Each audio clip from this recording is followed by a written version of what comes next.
Terri Miller.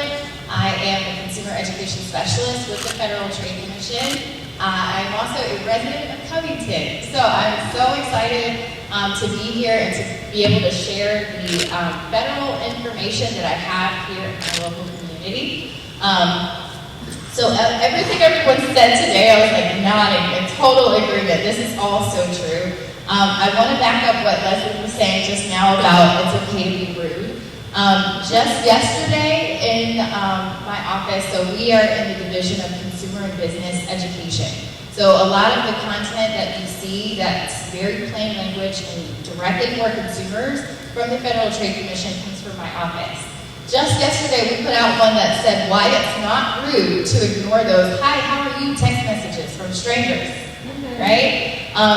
And basically in it, they're saying it's okay to, one, ignore it, and two, to report it. So you can report spam text messages, you can put your number on the do not call registry. There's a lot of options that you have, but just reiterating that it's not rude, right, to ignore those things.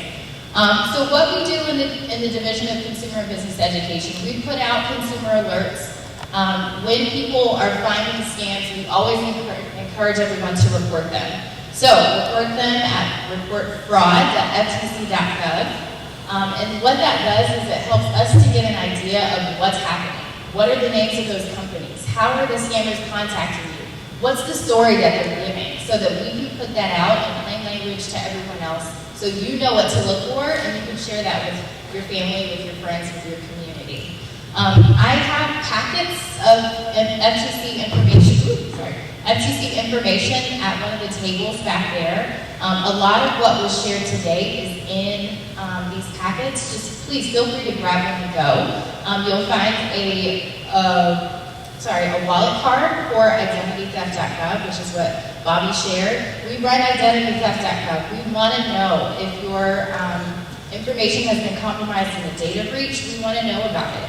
One of the great things about identitytheft.gov is not only are you reporting the information, you're also getting a recovery plan. So if you've given away by accident, given away your social security number or your bank account number, you get a recovery plan. What to do about it. How to get an affidavit to report it to the IRS, for example. I was a victim of tax identity theft about 12 years ago. I have no idea how it happened. But I got to report it to the IRS with the affidavit that I got on identitytheft.gov, and the IRS sends me a PIN number every year, and I am good to go. That extra step is in place for me to protect my social security number moving forward. You'll also find a bookmarker there for job scams. This may be helpful to you. It may be helpful to your kids, your grandkids, or other folks that they're connected to. Job scams are also something that's happening. Recruiters, scammers are pretending to be from local businesses, offering really, really awesome salaries for little to no effort, and so that's how they're getting people. So if you find that one helpful, please share it.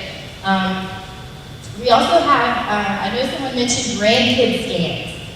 So that's one that we see often as well. So they will say that they are your grandkid. I was a military spouse for 10 years. And so often, they may say, hey, I'm calling from Kuwait and I have your husband here, right? So it's not always just grandkids, it's really a family fake emergency. And with the rise of AI, so artificial intelligence, they could be using things like voice cloning. And so if it sounds like that person's voice, it very well, could sound like that person. So one of the advices that we give there is to come up with a family code.